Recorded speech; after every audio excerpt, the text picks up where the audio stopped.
Welcome back to Hope Restored podcast. I am the host, Heather Compton, and I am so excited for another opportunity to talk and to share and to learn and to grow in the things of God.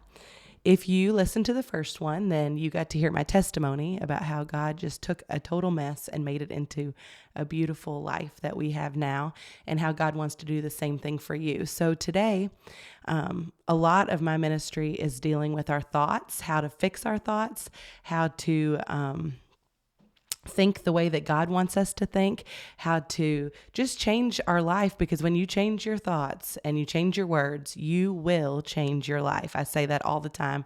You will hear that many, many times as we go through these different podcasts. So today I want to start by asking a question. How many of you have ever had a nightmare? I'm sure everybody's saying yes, because as humans, we all deal with nightmares. I know I used to have them a lot when I was little, probably not as much anymore, but I can remember definitely having a lot of nightmares when I was little. How many people have ever felt like that nightmare was so real that you wake up and you're in a sweat? I hope your hands are raising at home, because I'm sure that has happened to you. Or you're shaking, or you're out of breath, or you're just anxious, nervous. Maybe in your dream someone passed away and you need to get to the phone and make sure that they're okay. Why?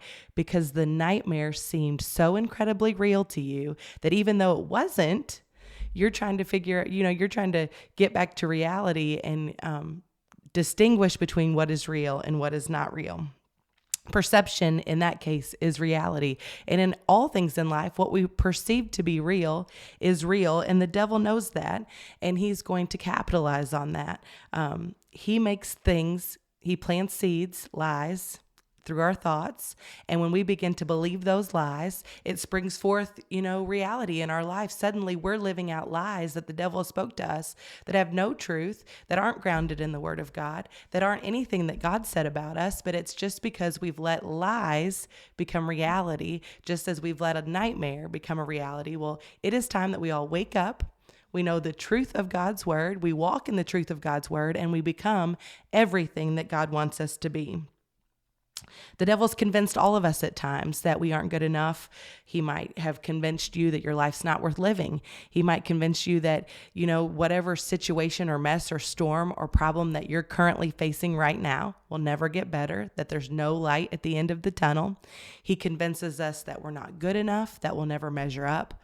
He convinces us to compare what we're doing against somebody else. And then all of a sudden, what we're doing seems so insignificant. That's what the devil does. He's constantly throwing lies our way to see which ones we'll take in, which ones we'll believe, and which ones we'll start to live out. But I want to encourage you today that you have the authority through Jesus to defeat any lie that the devil throws at you. You have the authority to be victorious over the lies of the enemy. Today's kind of like a wake-up call. Start recognizing when a lie comes, when you start to ponder on something, determine in your brain, is that from God or is that from the devil? And when it's from the devil, you can take authority over it and you can walk in all that God's got for us.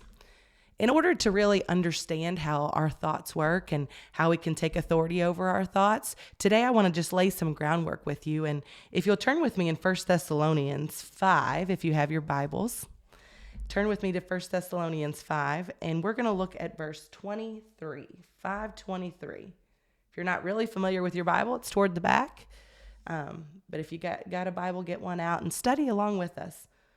1 Thessalonians 5:23 says, "Now may the God of peace himself sanctify you completely, and may your whole spirit, soul, and body be preserved blameless at the coming of our Lord Jesus Christ." 24, "He who calls you is faithful, who also will do it." Amen. So this says that we are a three-part being. If you've never heard me speak before, then maybe you've never heard this, but you are made up of a spirit, a soul, and a body. You are a spirit. You're a spirit. First and foremost, you are a spirit. Heather is a spirit. Yes, you see my body, but I'm actually a spirit. My spirit, and then I have a soul, and I live in a body. So those are three things that make me me. Once I was born again, once I prayed the prayer of salvation, I gave my life to Christ. Therefore, my spirit was awakened, right? Was brought to life through Christ. And now the Lord communicates with me through spirit. He accesses me through his spirit, my spirit, and his Holy Spirit is alive on the inside of me. The devil cannot access my spirit. I'm a born again person, but the devil can still access my soul. Some of you might say, well, what's your soul? Your soul is made up of 3 parts: your mind, your will, and your emotions. How many people know that we conduct our lives all the time based on those 3 things: our mind, our will, and our emotions? If it feels good, we want to do it. If it sounds good, we want to do it. If it looks good, we want to do it. If it pleases those senses, if it pleases our emotions, then we want to do it. If it doesn't, we're angry. We're controlled by our mind, our will, and our emotions. But that's just not the God way to do things. But the devil knows it. He knows that as human beings, we're going to be controlled by these things. So again, he capitalizes on it. He comes in with thoughts that are not true at all, that have no truth in them. And then because of us still being fleshly, soul-controlled people, we take a hold of it and then we run with it. He plants the thought, you allow it to grow, and suddenly you begin to believe whatever lie he's told you. The whole battle with the devil is completely in your mind. He has no control over you, has no authority over you. The Bible says that Jesus took the keys of death, hell, and the grave from him when he died and rose again. So the devil has no authority or control over your life at all. It's been paid for. Jesus paid the price for you, and you can walk in victory. But it's completely in your mind. If he can make you believe it, then he can make you live any way that he wants you to. In the last episode, we talked about my testimony and how I went through an extremely dark time and how the devil just, constantly told me that I wasn't good enough, that I was never going to have a ministry, that my life was over, that my boys' lives were over, that I had just screwed up completely. All of those things a lie. But for a moment, I let those things take root in my life and I believed them. And that's why I was depressed. That's why I was found, in the fetal position on the bathroom floor. That's why life just wasn't good. And I found myself in such a hopeless situation, not because God wasn't able to get me through it, but because instead of looking at that, I was looking at everything the devil was saying. I was focusing on the wrong thing. But you can be victorious when you start to focus on what is right. Amen. A lot of times, we can't even hear what the Lord's trying to say to us. The Lord, through his word, will tell you that you have the victory, that you're an overcomer, that greater is he that's in you than he that's in the world, that healing and health belong to you, that prosperity and victory, all the things that's in the Bible. A lot of times we can't even hear those truths because we're bombarded with the chaos that the devil's doing. There's so much noise in the world we live in. There's so many troubles, so many problems.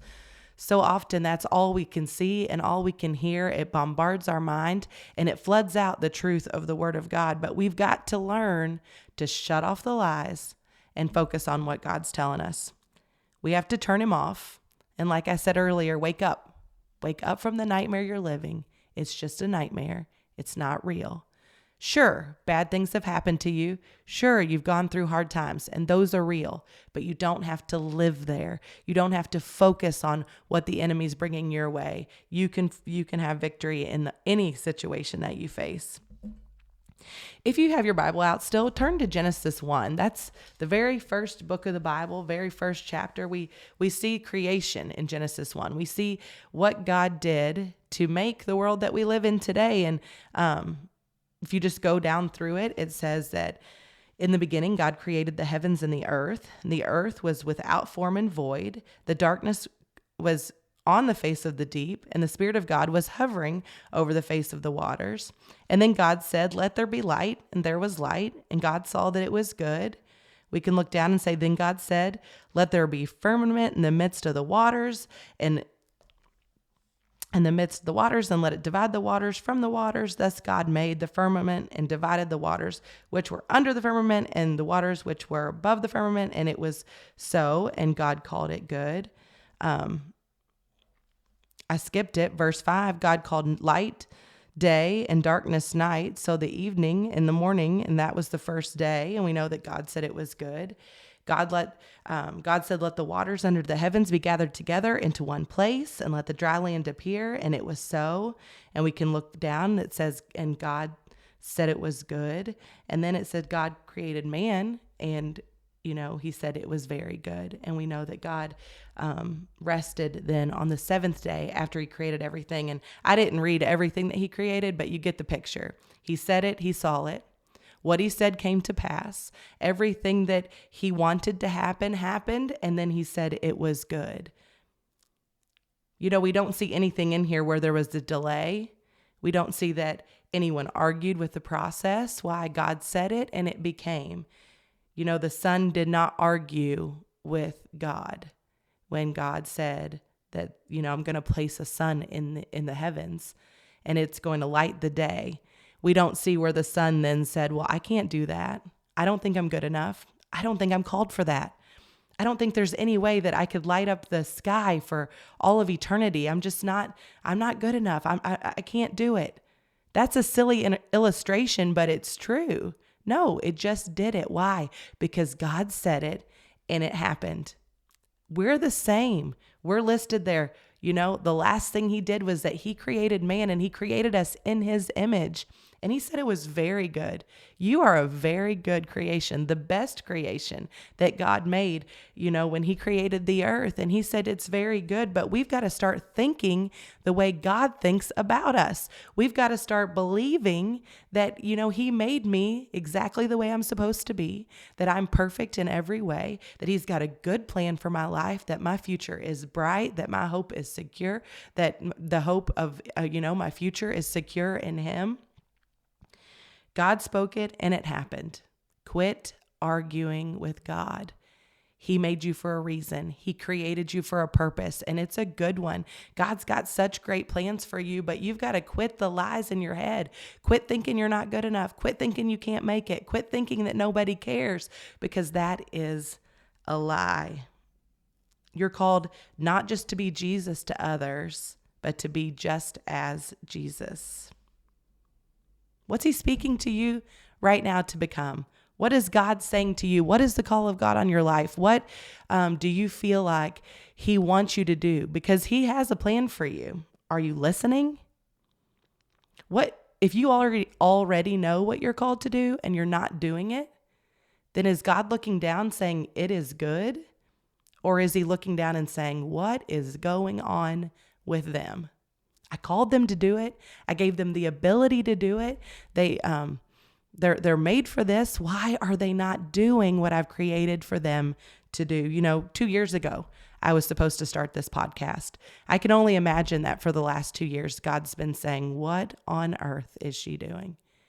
Why is she allowing circumstances? Why is she allowing obstacles? Why is she allowing just the busyness of life to stop her? Why is she allowing maybe comparison, feeling like she doesn't have what it takes or she's not good enough? Why is she not doing what I called her to do, rather than just saying, it is good? She's doing what I want her to do. I think all of us as believers want to get to heaven and want to hear, well done, thy good and faithful servant. But as long as we let the lies of the enemy dictate our life, dictate our actions, dictate what we're going to do, then that's not what we're going to hear. We've got to drown out the lies with the truth of the word. Listen to what God's saying about us, and then fulfill the call of God on our life. So now you might be saying, okay, Heather, great. Yeah, I am bombarded with lies. A lot of times I listen to the enemy. Well, you're not alone, because all of us struggle with it. But there are things that we can do to overcome the enemy. The first thing that you need to do is you've got to get in this word, the Bible, the truth. It is life to you. How many people have ever seen an old war movie? Some of you have, I'm sure, probably the younger ones, maybe not. But if you watched, an old war movie, a lot of times they would attack the enemy with fiery darts. They would take the dart, get it, light it with fire, and then shoot it into the enemy's camp. Now, we never would see them shoot those darts into water. Why? Because water would put out the fire. Water extinguishes that which was hot. It gets rid of it. No, they would purposely shoot a fiery dart into the driest part of whatever, enemy's camp they were fighting with. They'd find the driest spot. Let's send the dart there. Why? Because just a little spark in a really dry spot creates a wildfire. And the Bible talks about the devil will send fiery darts your way, your thoughts. You've got to be able to overcome those. But the Bible says, the Word of God calls this word, it says to wash yourself with the water of the Word of God. So I don't have to have any dry places in my life. I don't have to have any places where I don't know the truth about that situation. And when I wash myself with the water of the Word every single day, then the devil's got no place. He can't shoot the fiery dart into a dry place because there's no place that's dry. When you're saturated in the Word, you're going to be hard to get a dart in without it immediately being quenched. Sure, the devil's still going to send the darts. The devil's still going to fire things at your life to try to get you distracted, to try to get you to stop what you're doing. But when you are fully engulfed with the Word of God, you know the Word, you know it not just head knowledge, but you have heart knowledge of the Word, then everything the devil does, every dart he sends is immediately quenched because you know the truth and you will not walk in anything else. Hallelujah. Well, I think that is a great place to stop. Next time we'll go a little bit farther. So number one way to stop the lies of the enemy is to wash yourself in the Word of God every day. Get in the Bible. Yes, I know you're busy. I know there's tons of things going on. I have 3 kids at home, so I understand the busyness of life. We have 5 kids total, and we even have a grandbaby. So there's a lot going on, but you have to make place for the Word of God because it is the truth that will truly set your life free. Amen. If you're not born again, maybe you have no clue what I'm even talking about, but you know that you need hope.